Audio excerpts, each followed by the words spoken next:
Everyone knows the legend of the giant slayer, the underdog, the simple leather sling, and the impossible victory that saved a nation. But what many never realize is the dark, desperate journey that came immediately after. You would think saving the entire kingdom gets you a solid gold crown and a peaceful life in the royal court. Instead, the greatest hero in Israel's history ended up right here, freezing in a pitch-black cave, running for his life from the very king he just saved. He brought 3,000 elite soldiers to hunt us! We can't keep living like wild animals! This isn't just a story about fighting giants.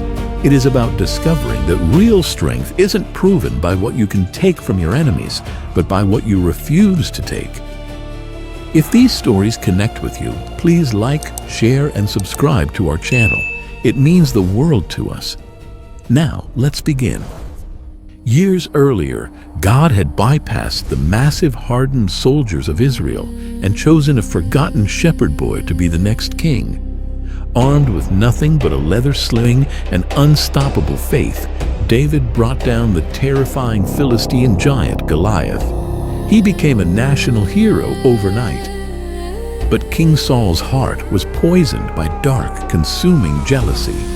The king violently turned on the young hero, hurling an iron spear at his head and sending assassins to his home. David barely survived. He was forced to leave his royal life behind, fleeing into the terrifying unknown. For years, David lived on the run. He hid in dark caves, deep forests, and harsh, unforgiving deserts. He gathered a group of loyal, tough men who followed him into exile. But they were always moving, always looking over their shoulders. King Saul was absolutely obsessed with hunting him down. The king took 3,000 of his absolute best elite soldiers and hunted David like a wild animal across the rocky hills. One hot afternoon, Saul's army was marching near a desolate place called En-Gedi. The king needed to rest. He saw a large dark cave near the road. He went inside completely by himself, leaving his heavily armed guards outside.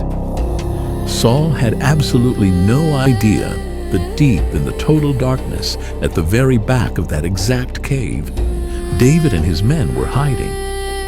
David's men peered through the thick shadows, completely frozen in shock as the massive king walked in. The ultimate stealth opportunity had just walked right into their trap.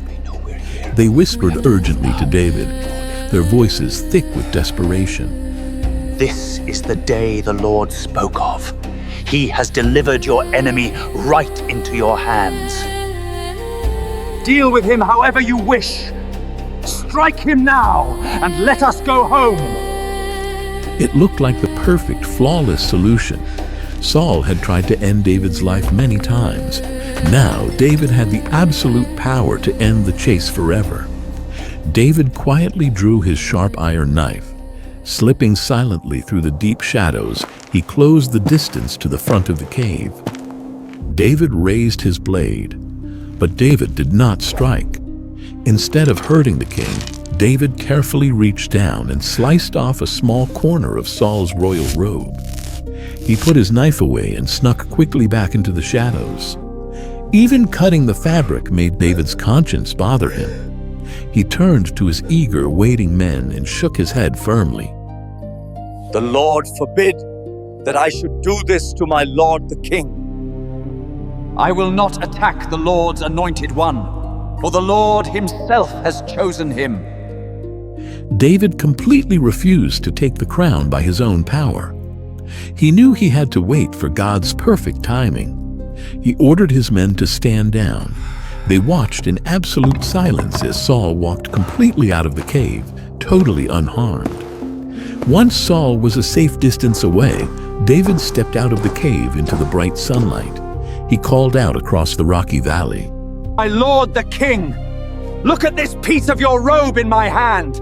I cut it off, but I did not kill you. This proves that I am not trying to harm you, and that I have not sinned against you, even though you have been hunting for my life. Let the Lord judge between us." King Saul stared at the torn cloth. He realized exactly how close he had come to the end. And he realized the incredible, unmatched mercy of the young man he had been hunting. Saul dropped to his knees and began to weep loudly right there in the canyon. "You are a better man than I am. You have repaid me good for evil. May the Lord reward you well for the kindness you have shown me today. And now I realize that you are surely going to be king." Move! Retreat! True to his word, King Saul called off the hunt and marched his 3,000 men back home. David proved that true strength isn't just fighting giants, it's knowing when to show mercy. He had spared his greatest enemy. But the harsh desert still held one final devastating test. Even after the merciful encounter at the cave, David knew King Saul's mind was broken. The peace would not last. To protect his loyal men and their growing families, David led them deep into the remote southern desert to a quiet border town called Ziklag. For the first time in years, they had actual homes. They had a safe haven. But one hot afternoon, as David and his army marched back from a long 3-day patrol, they looked down into the valley, expecting to see their peaceful city. Instead, they saw massive pillars of thick black smoke. David sprinted down the hill. The gates were smashed. The houses were reduced to smoldering, burning ash. A brutal Amalekite raiding party had attacked while the men were gone. They had burned the entire city to the ground and kidnapped every single woman and child, including David's own family. The tough, battle-hardened soldiers fell to their knees in the ashes. They wept loudly until they physically had no strength left to cry. And then their devastating grief turned into violent, misdirected rage. This is his fault! He left the city unprotected! Stone him! The very men who had followed David into exile were now picking up heavy rocks to crush his skull. David was completely surrounded, standing in the ashes of his ruined life. Any other man would have broken, but David did not panic, and he did not fight back against his own men. In the absolute darkest moment of his life, David dropped to his knees in the ashes and prayed. Shall I pursue this raiding party? Will I overtake them? The answer from the Lord was immediate and completely clear. Pursue them. You will certainly overtake them and succeed in the rescue. David stood up from the ashes. His despair was completely gone. He looked at the furious men holding heavy stones. He didn't beg for his life. Instead, his voice rang out with the authority of a true king. Drop the stones! The Lord has spoken! We will not die in these ashes! We are going to pursue them, we will overtake them, and we will rescue our families! The men stared at David. They saw the blazing certainty in his eyes. The heavy rocks slowly dropped from their hands and hit the ash. The mutiny was over. They picked up their swords and fell into line behind their leader. The chase was fast and relentless. David tracked the Amalekite raiding party deep into the desert. He found them scattered across the landscape, eating, drinking, and celebrating their massive pile of stolen loot. David did not hesitate. He launched a massive coordinated surprise attack at twilight. The battle was absolutely brutal. David and his men fought continuously for 24 straight hours. They completely crushed the Amalekite forces. When the dust finally settled, the miracle was fully realized. David walked through the enemy camp and found his family. Every single wife, every single child, every single piece of stolen property. Not a single person was missing. David recovered absolutely everything. It was the ultimate proof of his leadership. He hadn't just saved his own family, He had fought to save his people. While David was rescuing his family in the south, a massive Philistine army launched a devastating invasion in the north. King Saul led his troops to defend the nation on the steep, rocky slopes of Mount Gilboa, but the Israelites were completely overrun. The fierce combat claimed the lives of Saul's sons, including the brave Prince Jonathan. As the army retreated, King Saul himself was critically wounded by enemy archers. They are here. Don't let them take me. Terrified of being captured by the Philistines, Saul begged his armor-bearer to end his life. No! I can't! Please don't make me! When the terrified servant refused, the fallen king fell upon his own sword. Israel's first king met a tragic, dark end.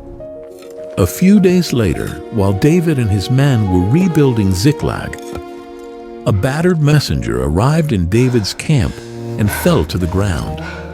The people have fled from the battle, and many of the men have fallen.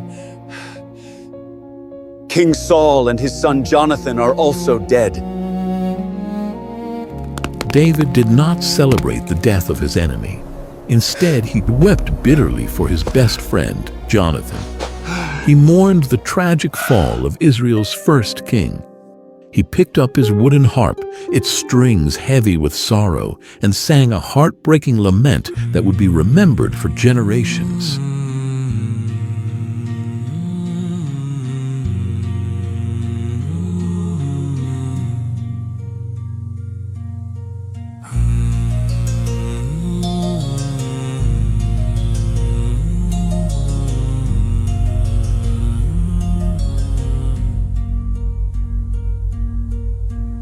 A gazelle lies slain on your heights, Israel. How the mighty have fallen. Tell it not in the streets of our enemies, lest they rejoice over our sorrow. How the mighty have fallen in battle, the weapons of war have perished in the dust. Saul and Jonathan, in life they were loved, in death they were not parted. They were swifter than eagles, they were stronger than lions,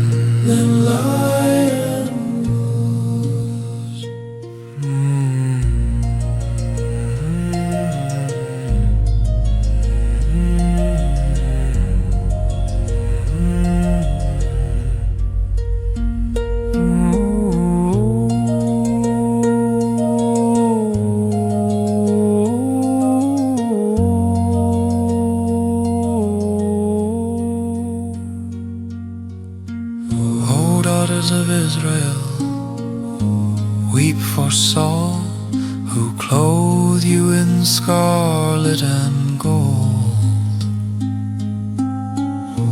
My heart breaks on the mountains of Gilboa, where the shield of the mighty was struck down. I grieve for you, Jonathan, my brother. You were very dear to me. Your love for me was wonderful. How the mighty have fallen.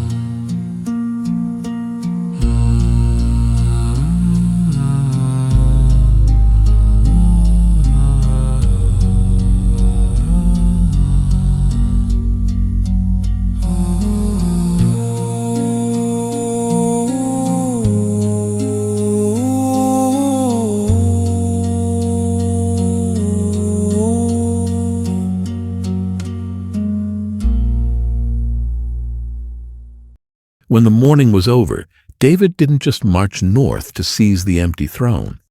He dropped to his knees and asked the Lord. Shall I go up to one of the towns of Judah? God told him to go to the ancient city of Hebron. There, the tribe of Judah officially anointed David as their king. But the rest of the nation was in chaos. Saul's surviving military commander took Saul's son Ishbosheth and crowned him king over the northern tribes. For 7 long years, a bitter civil war tore the divided nation apart. But slowly, the house of Saul grew weaker and weaker, while the house of David grew stronger and stronger. Finally, the northern resistance collapsed. The leaders of all the tribes of Israel traveled south to Hebron to gather around the shepherd king. We are your own flesh and blood. In the past, while Saul was king over us, You were the one who led Israel on their military campaigns. and the Lord said to you, You will shepherd my people Israel, and you will become their ruler. They brought out a horn of holy oil. They poured it over David's head, officially anointing him as the king over all of Israel. The long, agonizing wait was finally over. David would go on to rule the nation for 40 years. He captured the impregnable fortress of Jerusalem, making it his capital. He pushed back the enemies of Israel on every side, securing a golden age of peace and prosperity. The boy who was ignored by his father, mocked by his brothers, and hunted by his king had become the greatest ruler in biblical history. He was a warrior, a poet, a sinner, and a savior. But most importantly, he was a man after God's own heart. If you made it all the way to the end of this epic journey, you are a true legend. Comment God's timing down below to let us know you finished the story. And tell us the biggest lesson you learned from David's life today. Thank you so much for spending time with us.